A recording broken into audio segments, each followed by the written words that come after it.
Welcome to study channel. मेरा नाम है मोहम्मद कैसर। बीपीएससी टीआरई 2.0 को लेकर आप लोगों के काफ़ी ज़्यादा सवाल आ रहे हैं। इस वीडियो में आपके सभी सवालों का जवाब मैं देने की पूरी कोशिश करूंगा, लास्ट तक बने रहिएगा।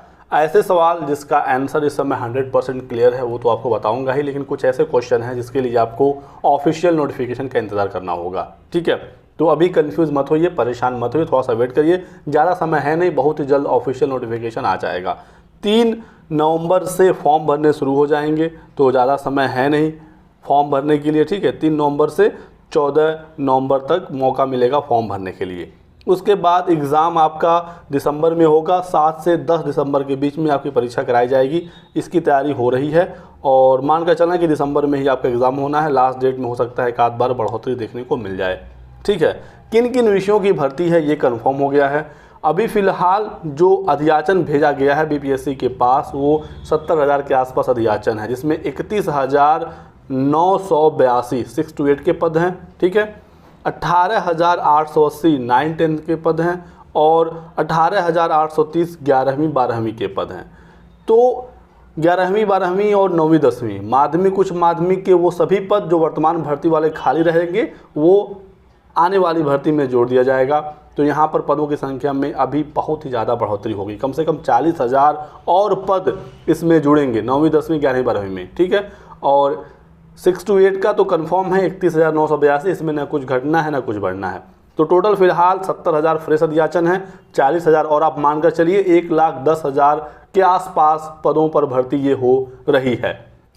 पहले बात करते हैं 9वीं 10वीं में कौन कौन विषय के पद होंगे, कौन सा विषय होगा, काफ़ी बच्चे पूछ रहे हैं। तो यहाँ पर सोशल साइंस, गणित, विज्ञान, हिंदी, अंग्रेजी, संस्कृत, उर्दू, संगीत, ललित कला, नृत्य, शारीरिक शिक्षा, मैथिली, अरबी, फारसी और बांग्ला। ठीक है, ये अधियाचन है, पदों की संख्या है। लेकिन पदों की संख्या देखकर अभी आप ये मत सोचिएगा कितने ही पद होंगे, ये 100% बढ़ने वाले हैं। ठीक है, इसके बाद 11वीं 12वीं में देख लीजिए भौतिकी, रसायन, गणित, वनस्पति शास्त्र, जंतु विज्ञान, हिंदी, अंग्रेजी, उर्दू, साथ ही साथ इतिहास, राजनीति विज्ञान, अर्थशास्त्र, भूगोल, गृह विज्ञान, मनोविज्ञान। तो 11वीं 12वीं में काफ़ी ज़्यादा विषय होते हैं। ठीक है, समाजशास्त्र, दर्शन शास्त्र, संगीत, कंप्यूटर विज्ञान, बांग्ला, अरबी, भोजपुरी, मैथिली, पाली, साथ ही साथ Farsi, Sanskrit, NRB, EPS, business studies और लेखा शास्त्र। ठीक है, तो ये कुछ पदों की वैकेंसी है जो कि 9वीं 10वीं और 11वीं 12वीं की है। 6 to 8 की बात करें, 6 to 8 में किन किन विषयों की भर्ती होगी, तो गणित विज्ञान ये दोनों एक साथ आता है। फिर सामाजिक विज्ञान और भाषा। भाषा में अब देखना होगा किन किन पदों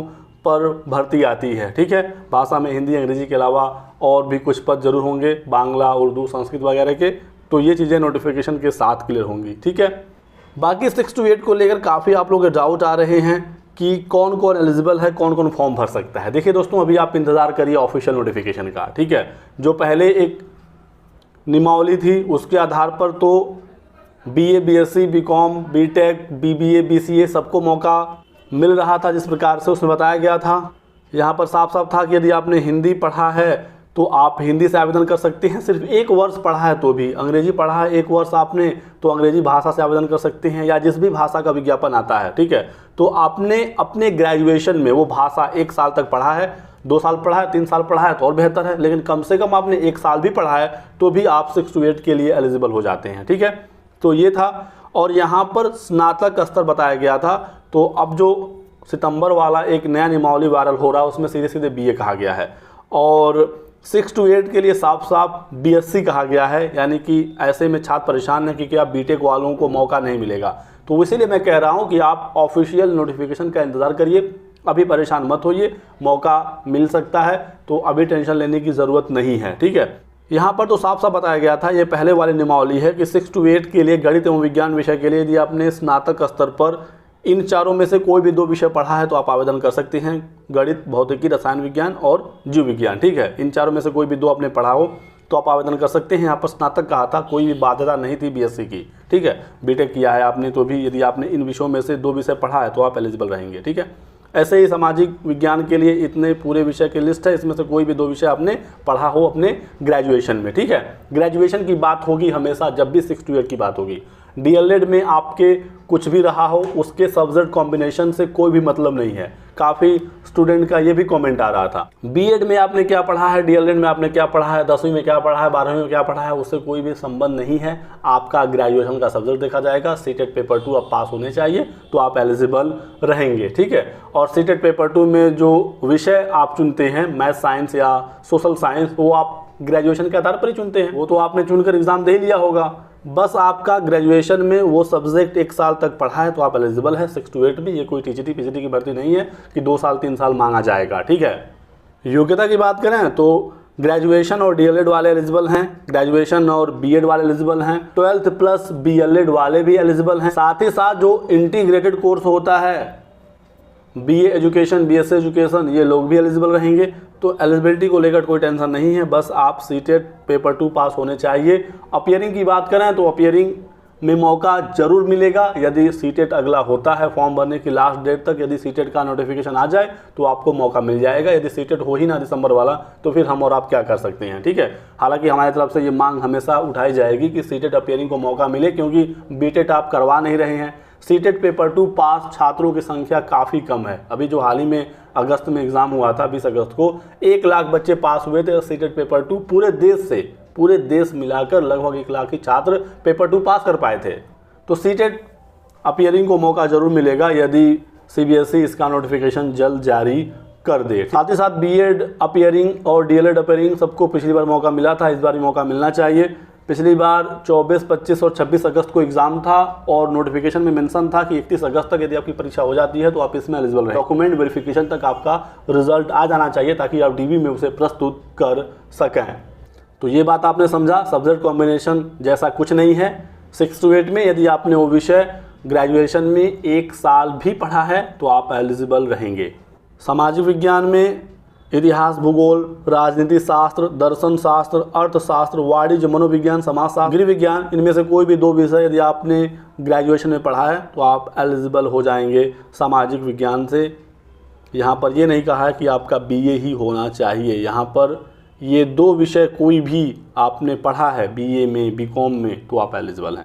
बात करें 9वीं 10वीं की, माध्यमिक की और 11वीं 12वीं की, उच्च माध्यमिक की। काफ़ी स्टूडेंट ये पूछ रहे हैं क्या अभी एक और एस्टेट होगा, क्या एस्टेट कराया जाएगा इस नई भर्ती से पहले। तो अब कोई एस्टेट नहीं होगा इस भर्ती से पहले। जो अभी एस्टेट हुआ है, जिसका रिजल्ट आ गया, ठीक है, 4 सितंबर से 15 सितंबर के बीच में अभी एस्टेट हुआ है। सबको मौका मिला था इस बार फॉर्म भरने के लिए, एग्ज़ाम देने के लिए, चाहे आप बिहार के हों या अदर स्टेट के हों। तो जिन्होंने भी एस्टेट दिया है और आप क्वालिफाई हो गए हैं तो आप इस वाली भर्ती में जो आने जा रही है, जिसका आवेदन 3 नवंबर से शुरू होगा, इसमें आप एलिजिबल हैं। यदि आपने एस्टेट नहीं दिया पिछली बार तो आप एलिजिबल नहीं हैं, ठीक है। इस भर्ती के बाद फिर से एस्टेट होगा तो आप उसमें शामिल होइएगा। बिहार शिक्षा विभाग द्वारा कहा गया है कि अब हर 6 माह में हम एस्टेट की परीक्षा कराएंगे, ठीक है। तो ये भर्ती पूरा होने के बाद ही अब कोई नया एस्टेट होगा, तो एस्टेट अपीयरिंग को कोई मौका नहीं मिलेगा।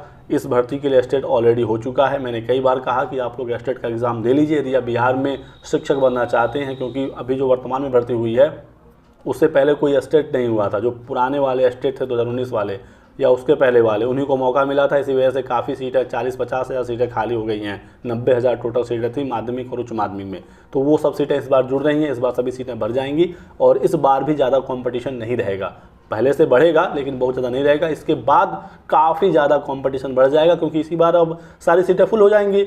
आगे से अब इतनी बड़ी भर्ती नहीं आएगी और भर्ती आती भी है कुछ पदों पर, तो उसके लिए अब लाखों छात्र तैयार हो जाएंगे, क्योंकि अब एस्टेट का महत्व पूरा देश समझ चुका है। तो फिलहाल 9-10 के लिए एलिजिबिलिटी ये है माध्यमिक के लिए कि आपका ग्रेजुएशन और बीएड होना चाहिए और आप एस्टेट पेपर 1 पास होना चाहिए। बाकी सब्जेक्ट कॉम्बिनेशन आप जानते ही हैं, जब नोटिफिकेशन आएगा तो मैं डिटेल में चीज़ों को बता दूंगा। एस्टेट का एग्ज़ाम आपने विषय से ही दिया है तो उसमें आपको ज़्यादा दिक्कत नहीं होगी, ठीक है। 11वीं 12वीं में एस्टेट पेपर 2 होना चाहिए, पोस्ट ग्रेजुएशन होना चाहिए। और किन किन विषयों की भर्ती आ रही है आप देख सकते हैं। कोई भी नया एस्टेट अब नहीं होगा, जिन्होंने एस्टेट क्वालिफाई कर लिया है वही इस भर्ती के लिए अब एलिजिबल रहेंगे। बाकी बहुत जल्द ऑफिशियल एग्ज़ाम पैटर्न, सिलेबस वगैरह सब कुछ आ जाएगा। 6 to 8 का भी, 9, 10, 11, 12 का तो ऑलरेडी है आपके पास सिलेबस और एग्ज़ाम पैटर्न, ठीक है। पिछला वाला आप देख लीजिए। 6 to 8 के लिए जल्दी ऐलान हो जाएगा, क्योंकि पहली बार ये एग्ज़ाम होने जा रहा है। बाकी मैं आपको बता दूं तो एक लैंग्वेज का पेपर होगा, सबके लिए होगा, 6 to 8 के लिए भी, 9, 10 के लिए भी, 11, 12 के लिए भी, ठीक है। एक लैंग्वेज का पेपर होगा क्वालिफाइंग नेचर का, 100 नंबर का पेपर होगा, जिसमें आपको 30 नंबर लाना होगा क्वालिफाई करने के लिए। इसका नंबर मेरिट में नहीं जुड़ेगा। लैंग्वेज वाले पेपर में 25 क्वेश्चन अंग्रेजी का और 75 क्वेश्चन हिंदी का होगा, ठीक है। हिंदी वाले में ऑप्शन आपको मिलेगा 2-3 लैंग्वेज का, उसमें से आप जो चाहें चूज कर सकते हैं। अंग्रेजी 25 क्वेश्चन कंपलसरी रखा गया है। इसके अलावा बात करें तो जो मेन पेपर होगा 6 to 8 का, अभी तक की जानकारी के हिसाब से 80 प्रश्न विषय से और 40 प्रश्न जीएस का, टोटल 120 प्रश्न एग्जाम में पूछा जाएगा।